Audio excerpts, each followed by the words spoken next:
Hello दोस्तों, नमस्कार। Study with genius पर आप सभी का स्वागत है। साथियों, आप लोगों को जैसा कि आप लोगों ने थंबनेल में देखा है कि अतिथि शिक्षक भर्ती की जो प्रक्रिया है, इस प्रक्रिया पर हाई कोर्ट में एक याचिका दायर की गई है और इस याचिका के तहत इसमें कहा गया है कि अतिथि शिक्षक की जो व्यवस्था है इसको समाप्त किया जाए। आप लोगों को इन्फॉर्मेशंस के लिए बताना चाहता हूं कि साथियों, हाईकोर्ट की, मध्य प्रदेश हाईकोर्ट की जो ग्वालियर बेंच है, उस ग्वालियर बेंच में पूजा पालीवाल, ये नाम नोट देख लिया, पूजा पालीवाल, मैं आपको हाईकोर्ट की वेबसाइट से ही शो करवा रहा हूं, है ना। ये वेबसाइट है मध्य प्रदेश हाईकोर्ट, मध्य प्रदेश की तरफ से इन्फॉर्मेशन यह है कि एक पूजा पालीवाल नाम की मैडम है, उन्होंने एक याचिका दायर की है। और ये याचिका किसके संबंध में याचिका दायर की है? यह दायर की है आरटीई के, राइट टू एजुकेशन का जो अनुच्छेद है और जो हमारे संविधान में राइट टू एजुकेशन हमारे लिए दिया गया है, उसके तत्वाधान में ये दिया गया है साथियों।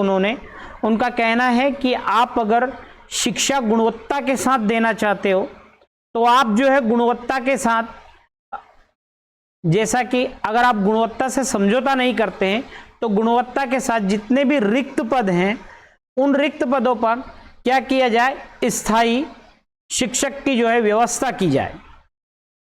अब आप अगर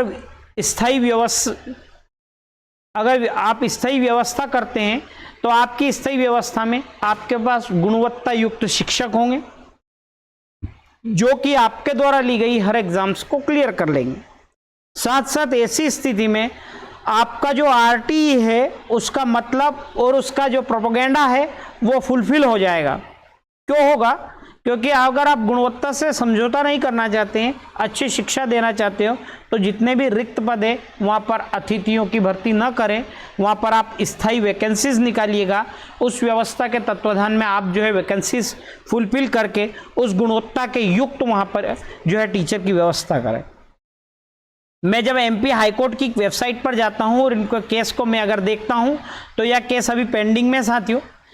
इसका रिजल्ट जो अनाउंस होना था 7/8/2024 को, अगर आपको एक इन्फॉर्मेशन देना चाहता हूं, ये आरटीई के तहत जो इन्होंने केस दर्ज करा वो 2/8/2024 को ही केस दर्ज करा है इन्होंने, है ना। और इन्होंने इसका जो है लास्ट जो है 7/8/2024 को जो है इसका कुछ रिजल्ट आने वाला था, लेकिन अभी इसका स्टेटस पेंडिंग है, अर्थात सरकार ने अभी इस पर कोई विचार करके इसको पेंडिंग में ही डाल रखा है। साथ साथ आपको इन्फॉर्मेशन से देना चाहता हूं कि ये जो कैटेगरी क्या है, इसकी कैटेगरी एजुकेशन है और है matter relating to school education, यहां से आप समझ गए होंगे कि जो है इसका मीन्स क्या है। इनका जो केस दायर है वो जो है स्कूल एजुकेशन के रिलेटेड में पूजा पालीवाल, साथ साथ श्री देवेश पालीवाल जो है इनके, है ना, ये डॉटर है, सन है, किनकी है? देवेश पालीवाल, है ना। कोचिंग RO441, ये ग्वालियर में इन्होंने जो है केस दायर किया है, साथ साथ ग्वालियर मध्य प्रदेश से, है ना। इनका केस अभी पेंडिंग में, इस पर हाईकोर्ट जो हमारी हाईकोर्ट है उसने किसी भी तरह का जो है जवाब अभी नहीं दिया है, इस केस को पेंडिंग में डाला है अभी। लेकिन अगर उनकी बात पर विचार किया जाए, गौर किया जाए कि अगर आप आरटीई का दावा करते हैं, राइट टू एजुकेशन अगर कहते हैं, तो आप गुणवत्ता के साथ समझौता नहीं करना चाहते हैं, तो जितने भी रिक्त पद हैं वहाँ स्थायी शिक्षक की व्यवस्था हो और उस व्यवस्था के तत्वाधान में आप लोग गुणवत्ता युक्त शिक्षक लेकर आएंगे, तो आपके स्टूडेंट, आपके शिक्षा प्रणाली को किसी भी तरह का जो है प्रभाव ना होगा, ना ही शिक्षा प्रणाली प्रभावित होगी। मैं भी आप लोग कितना इनकी बातों से सहमत हो, कमेंट बॉक्स के जरिए कमेंट में डालकर जो है आप मुझे इनका रिव्यू दीजिएगा। केस दायर किया हमारी बहन पूजा पालीवाल ने और ये एमपी हाईकोर्ट में जो है केस दायर है इनका, है ना।